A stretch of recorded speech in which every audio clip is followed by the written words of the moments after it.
My people, there are some children in this world who lose their parents, and from that moment, they lose their freedom too. Not because they committed any crime, but because wicked relatives turned them into housemaids inside the very home that was supposed to protect them. And that was exactly the fate of Mirabel. Years earlier, Mirabel was living happily with her parents until one rainy evening, a terrible motor accident changed everything. It happened on her 7th birthday. The day that should have been her happiest became her darkest. In just one night, Mirabel lost both her mother and father.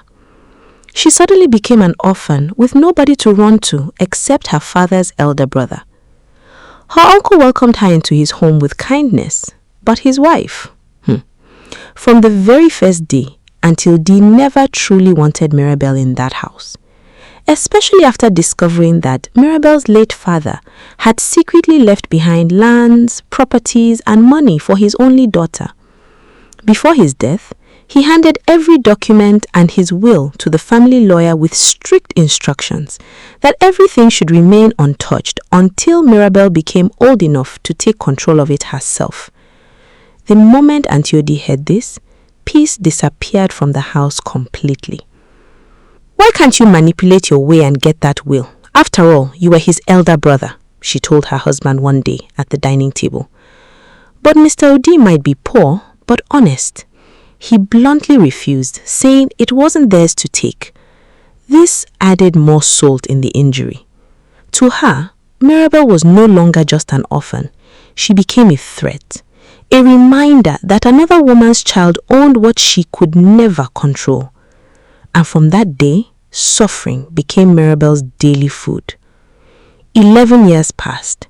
At 18, Mirabel no longer looked like a young girl enjoying life. No. Every morning before sunrise, she was already awake, sweeping the compound, washing clothes, cooking, fetching water, and cleaning after Auntie Odi and her 2 daughters while they did almost nothing for themselves. The 2 sisters were just as wicked as their mother. Even though they were the same age as Mirabel, 18 years old, they treated her like a slave. The elder one, Vivian, was slim, proud, and extremely controlling, while the younger one, Anita, was loud, desperate, and always following whatever her sister did. If Vivian insulted Mirabel, Anita would laugh. If Anita bullied Mirabel, Vivian would support her. One day, Mirabel had washed all the dishes and scrubbed the floor to the extent one can see their face on it. She had gone to the kitchen to eat the remaining leftover rice in the pot that they had kept for her only when she was done with doing all the house chores. Anita and Vivian walked in before her and stared at the plate, complaining it was still dirty. Before Mirabel could react, those 2 premature fowls had opened a gallon of oil and poured it on the dishes, laughing out loud. "Why would you do that?" Mirabel screamed in shock before she was slapped by Anita so hard on the face, shutting her up midway through her yell. "Now the dishes are dirty, Auntie Mirabel," Vivian said with a smirk. Anita joined, mouth like newly fried buns they usually sell at the junction. "You heard my beautiful sister. Wash it." They laughed, walking out as poor Mirabel collapsed on the floor crying. The 3 of them worked together like people competing to see who could make Mirabel cry faster. Sometimes, the sisters would steal money from their mother's purse, go out to enjoy themselves, and later return home pretending to know nothing about it. And before anybody could ask questions, they had already blamed Mirabel. Auntie Odi would immediately begin shouting without even listening to explanations. "Thief! After everything we're doing for you in this house, you are still stealing from us?" Mirabel would stand there quietly, crying and begging that she knew nothing about the missing money. She will kneel outside, hands up, as her aunt debate with her daughters which punishment she will receive this time. But that wasn't all.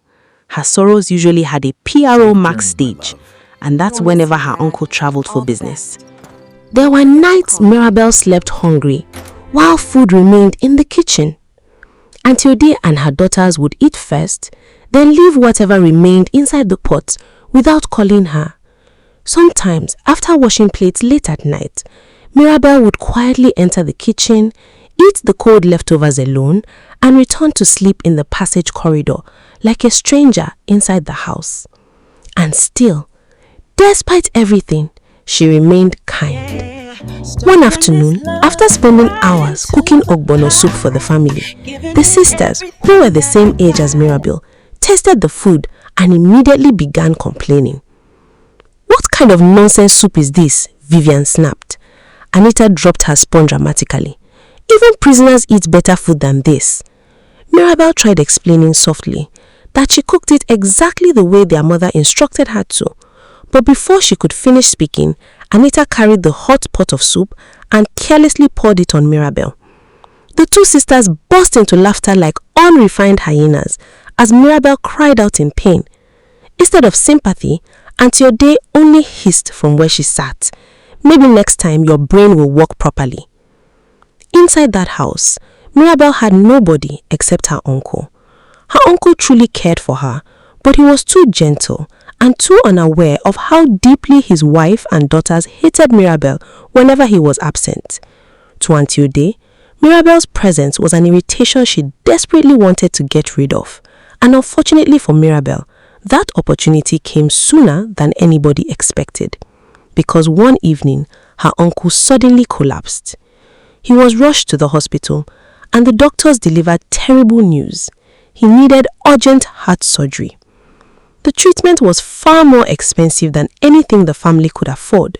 From that moment, peace vanished completely from the house once again.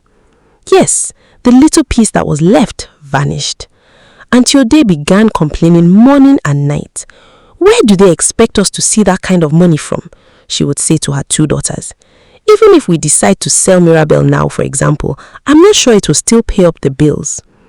Meanwhile, Mirabel quietly did everything she could to help, praying for the only person who had shown her kindness. And that was how life was for her until something happened one day that changed her everyday routine. While returning from the market under the heavy sun, Mirabel noticed a small crowd gathered near the roadside. A car had been involved in an accident. Inside the damaged car was an elderly woman and an injured driver struggling to breathe. Some people only shook their heads and walked away, but Mirabel immediately rushed forward. She shouted for help, and when nobody moved quickly enough, she personally ran to call for an ambulance. Despite being one of the best students in her class, Mirabel didn't pass beyond secondary school. Her education ended there because Auntie Ode claimed she needed to learn a trade first. For 3 years, she tried to learn, but the endless house chores meant she arrived late every single day. Her bosses eventually sent her home, calling her unserious, while her aunt's daughters were the real failures. Vivian and Amita were sent to the university to study mass communication, but they were so lazy they dropped out 3 times after failing every course. A few days after the car accident incident, a message arrived on Auntie Ode's phone from the hospital. The grammar was so advanced that the daughters were struggling to read it. Anita was busy pronouncing deficit as defish eat, looking around like she expected a plate of point-and-kill catfish to appear at the junction. Frustrated, they called Mirabel. Mirabel read it instantly, explaining that if they didn't settle the previous debt for medications immediately, their father would be kicked out and transferred to a local ward. The house was in a panic until the sun rose the next morning. As Mirabel walked down the road to get what the whole family would eat for breakfast, a luxury car slowed down beside her. An elderly man inside asked for directions, and Mirabel explained the route with such intelligence that the man sat back smiling. Before driving off, he said lightly, "You are very beautiful. I wouldn't mind marrying someone like you one day." Mirabel smiled, thinking it was a joke, walking away to finish her errand. But later that day, as she approached the gate, she stopped dead in her tracks. Parked right in front of their compound was that same luxury car, flanked by a stern-looking bodyguard and a driver. Inside, the atmosphere had shifted. The moment the daughters had spotted the car, they scrambled to dress up, thinking a billionaire suitor had come for them. Vivian was struggling to breathe in a corset 2 sizes too small, while Anita had applied so much powder she looked like she had just survived a flour mill explosion. Mirabel walked in and saw the chief. He explained that he had asked a passerby for directions to the house of the girl he met on the road. The passerby not only gave him the address, but told him her name was Mirabel. Auntie Odi was already vibrating with greed. The chief didn't waste time. He looked at Auntie Odi and said, "I am here for this young lady, Mirabel. I want to marry her." Mirabel's heart dropped. She realized then that the joke from the roadside was a serious matter. The sisters' faces changed instantly. Their fake smiles turned into pure pepper-eye jealousy. Auntie Odi quickly jumped in. "Chief, why Mirabel? Look at my own daughters. They are university materials." Suddenly, the sitting room turned into a low-budget Miss Universe pageant.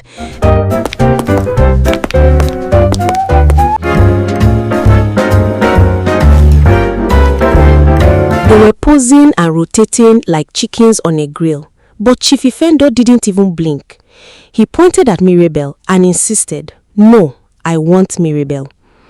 Auntie Odi's disappointment lasted only a second because the chief then mentioned he would pay for the heart surgery. He didn't even ask for the hospital's name. He simply made a quick 20-second call on his phone.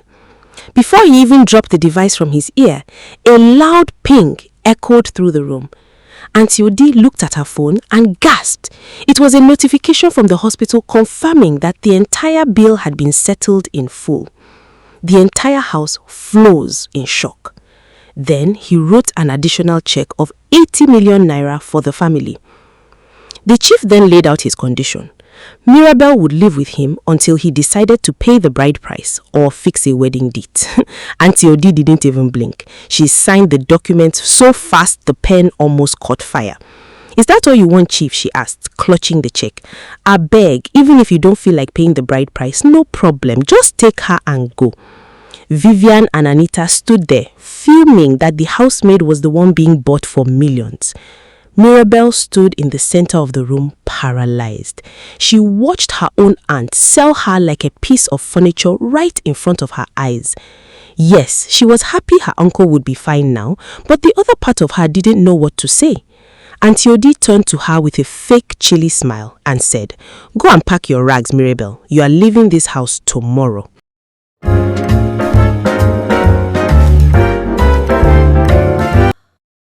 The night Mirabel arrived at Chief Ifendo's mansion, sleep refused to come to her eyes. Everything around her felt strange. The silence, the expensive decorations, the large rooms. Even the workers moved around carefully whenever the chief appeared. Mirabel barely spoke that entire evening. In her heart, she had already accepted her fate. She believed she had been brought there as an old man's wife, and nothing terrified her more than that thought. But strangely, the chief never behaved the way she expected. Instead, he instructed one of the female workers to prepare a comfortable room for her upstairs, not beside his room, far from it. That alone confused Mirabel deeply. The next morning, out of habit, Mirabel woke up before sunrise and rushed downstairs ready to sweep and clean. But immediately she picked up a broom, one of the workers stopped her politely. "Madam, the cleaners already handled everything." Madam. The word alone almost sounded strange in her ears. For the first time in years, nobody was shouting her name from morning till night. Nobody insulted her. Nobody threw work at her. Is there anything I can help Mirabel you with? could not relax. Sometimes Take a she rest quietly and don't entered the stress yourself. kitchen, asking if there was anything she could help with. Other times, she tried arranging things around the house just to avoid sitting idle. One afternoon, she finally gathered courage and approached the chief carefully. "Sir, is there any work you want me to do?" The chief looked up calmly from the document in his hand, then replied softly, "No, just rest." Mirabel hesitated briefly before speaking again. "What should I call you?" The chief already understood what she meant. His expression softened slightly. "Don't call me your husband." Mirabel slowly lifted her eyes. Then the chief added quietly, "Just call me Chief."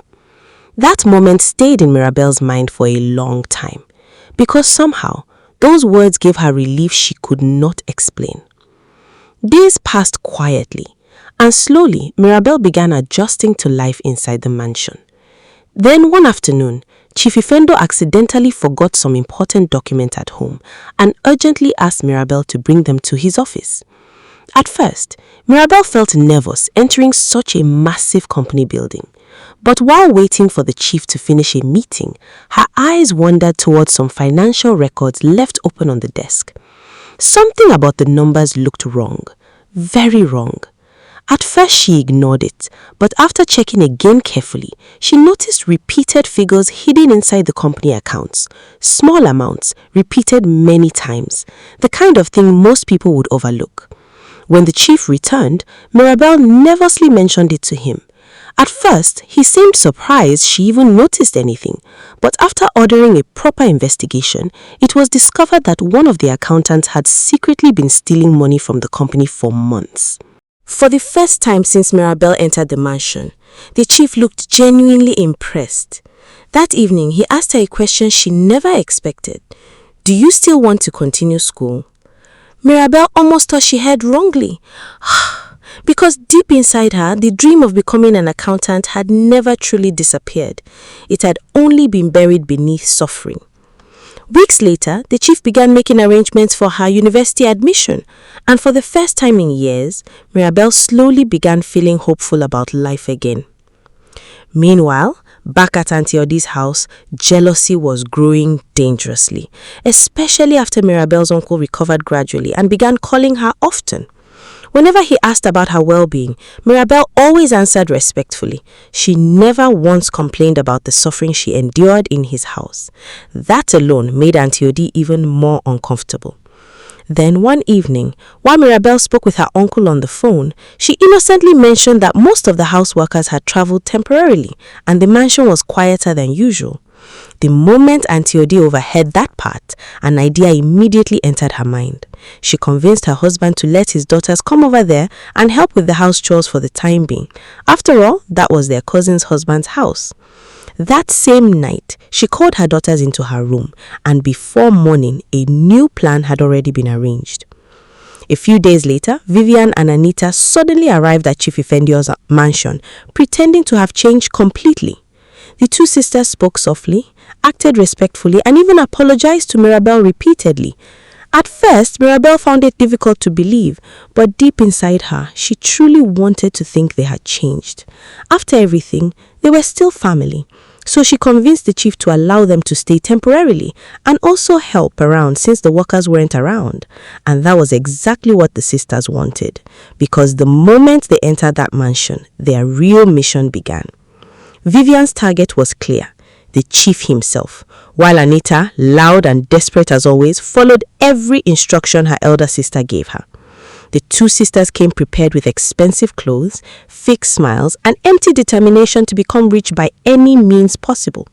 But unfortunately for them, seducing Chief Ifendio was far more difficult than they imagined. Most days, the man barely even noticed they existed. Sometimes they intentionally dressed up and passed repeatedly in front of him. Nothing. One afternoon in the kitchen, Vivian became so frustrated she snapped angrily at her sister, who was eating loudly as if it was food that brought them there. "Shh, can you stop eating every 5 minutes and focus?" Anita frowned immediately. "How is hunger my fault?" The sisters nearly started arguing before remembering why they came there in the first place. Meanwhile, Mirabel remained completely unaware of their true intentions. To her, her cousins had finally changed. But greed does not change that easily. And very soon, the mansion was about to reveal a secret none of them expected. Thank you so much. And as time went by, Vivian and Anita had become completely obsessed with Chief Ifayando. Nothing they tried was working. The expensive clothes, the fake soft voices, the pretending, nothing. Chief Ifeanyi barely even noticed they existed, and that alone was driving them crazy. Then one evening, the sisters heard that Mirabel would not be returning to the mansion until the next morning because she had traveled briefly for some company work outside town. Immediately, Vivian saw an opportunity, since Chief Ifeanyi was also expected back very late from work.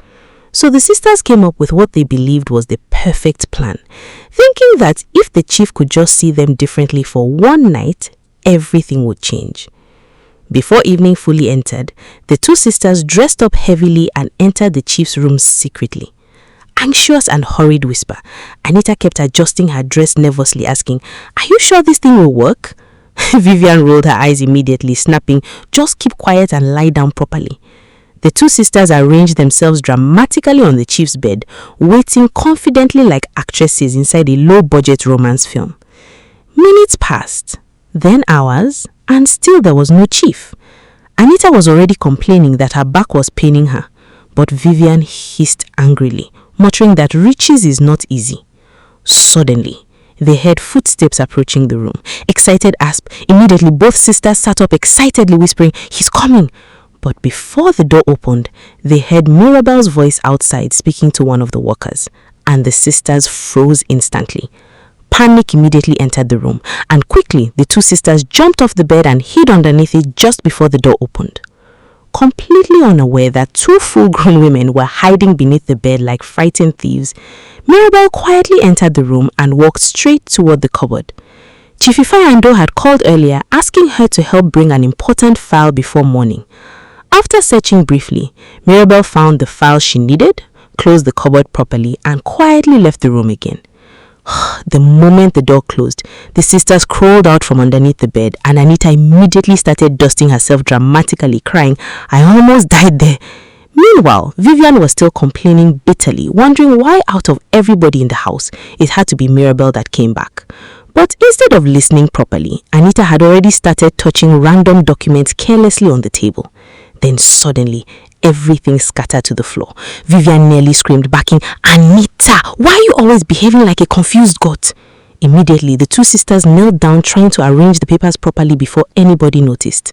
That was when Vivian suddenly noticed a particular medical document among the files, and curious, she picked it up quickly. The two sisters stared silently at the paper, and Anita pointed at one word boldly written there, asking what impotency meant. Vivian frowned deeply, admitting she didn't know, while Anita scratched her head and joked that maybe it means an important person. Sarcastically, Vivian slapped her arm immediately, telling her that she and foolishness are best friends. Still confused, the sisters quickly arranged the documents back properly and hurried out of the room before anybody noticed.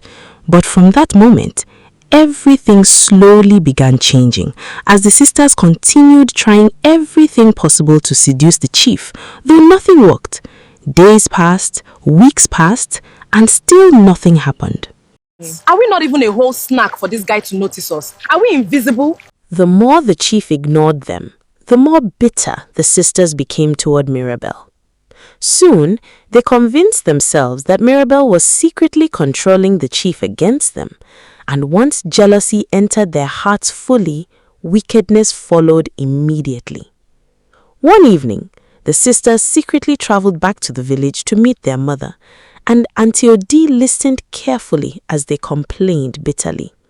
The woman remained silent for a long time, then finally she spoke quietly. If kindness cannot remove Mirabel from that house, then something else will. The next morning, the three of them visited a native doctor secretly. The old man gave them a strange charm hidden inside a small container and instructed them to mix it into food meant for Mirabel. The sisters returned to the mansion pretending nothing happened, and a few days later, their opportunity finally came. That afternoon, the workers left for the weekend holiday, leaving the mansion unusually quiet. Vivian and Anita immediately volunteered to prepare dinner themselves. For the first time since entering the mansion, they behaved unusually hardworking, and even Mirabel felt happy seeing them cooperate peacefully. While serving the food, Vivian secretly mixed the charm into Mirabel's portion, dropping her usual flask of food on the kitchen counter where it usually was. Then, the sisters quietly left to get groceries that night, returning later with a hope that they would receive the good news they expected. But before Mirabel could eat, a gardener arrived at the back kitchen, looking weak with hunger after walking late outside the compound. Mirabel decided to give him the food inside the large pot. She handed the plate of food to him that she had dished out from the pot. The gardener thanked her repeatedly before leaving happily with the food. Later that evening, Mirabel noticed the food inside her own flask had already become cold, and because she had been so busy reading throughout the day, she hadn't touched it yet. Remembering her cousins would have nothing to eat when they returned, she decided to be kind. She quietly reheated her own food and emptied it back into the pot so Vivian and Anita could eat from it later comfortably. After washing the flask and arranging the kitchen neatly, Mirabel returned upstairs without suspecting anything. Later that night, Vivian and Anita returned from outside feeling extremely hungry. The moment they entered the kitchen and saw the warm food waiting inside the pot, they smiled immediately. Thinking Mirabel had already eaten her own portion earlier, the two sisters happily carried the remaining food and began eating carelessly. Neither of them knew they were eating the exact food prepared for Mirabel, and that was the beginning of their destruction. At first, nothing happened, but before midnight, strange screams suddenly filled the mansion as workers rushed out in panic.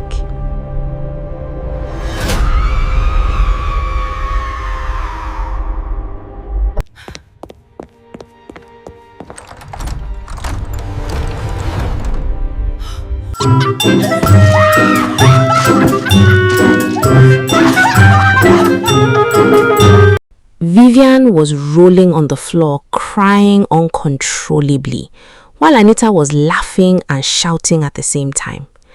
Then suddenly, the confessions began. "It was us. We stole the money. We lied against Mirabel. We put charm inside the food." The entire mansion froze in shock as Mirabel stood there speechless, and Chief Ifeanyi immediately ordered the workers to hold the two sisters carefully to prevent them from hurting themselves. Doctors were called urgently, but after examining them, they could not explain what was happening clearly. One elderly doctor finally shook his head slowly, muttering that this looked beyond ordinary sickness.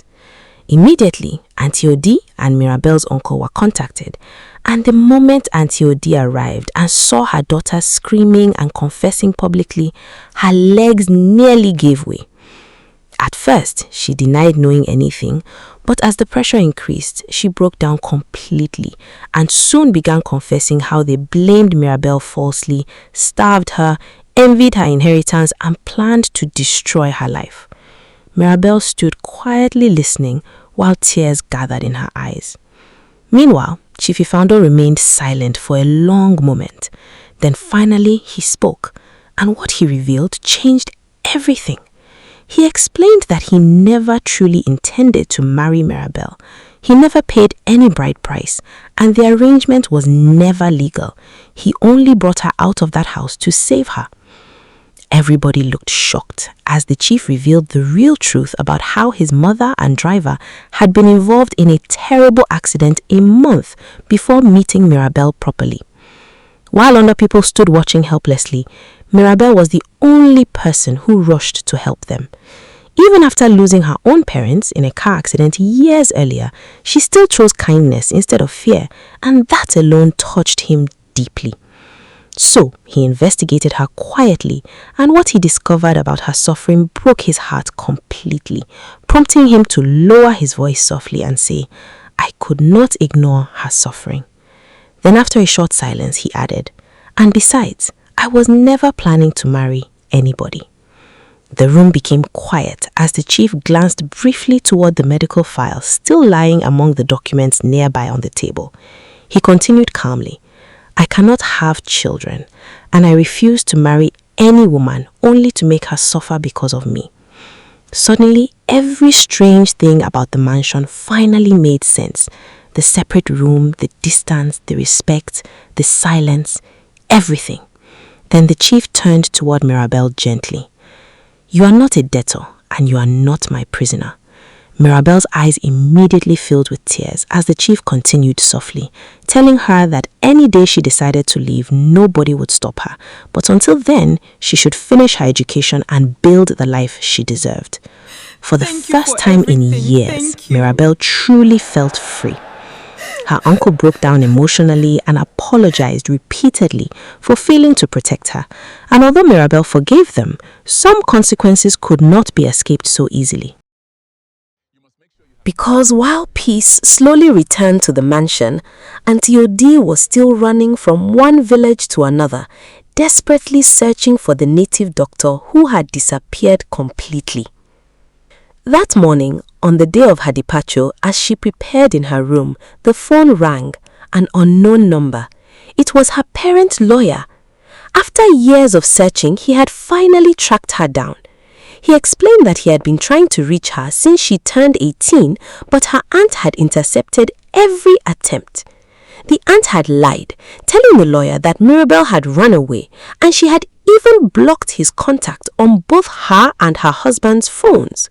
Worse yet, she had lied to her own husband, telling him the lawyer had died, ensuring the two men could never communicate.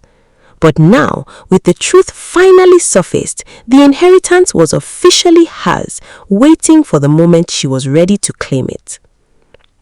Meanwhile, far away from all the pain and bitterness, Mirabel finally boarded a plane to continue her education abroad. She chose to keep her distance from her aunt and cousins for her own peace of mind, choosing to forgive them but firmly letting them know that any future requests for help must come strictly through her uncle, and she would only assist if she could. And as she sat quietly beside the window, looking at the clouds above her, one truth remained clear. Ah, my people, family is not always the people connected to us by blood. Sometimes the people who save us are the ones life brings, unexpectedly. Hey besties! If you enjoyed the story, like and subscribe, and tell me where you're watching from.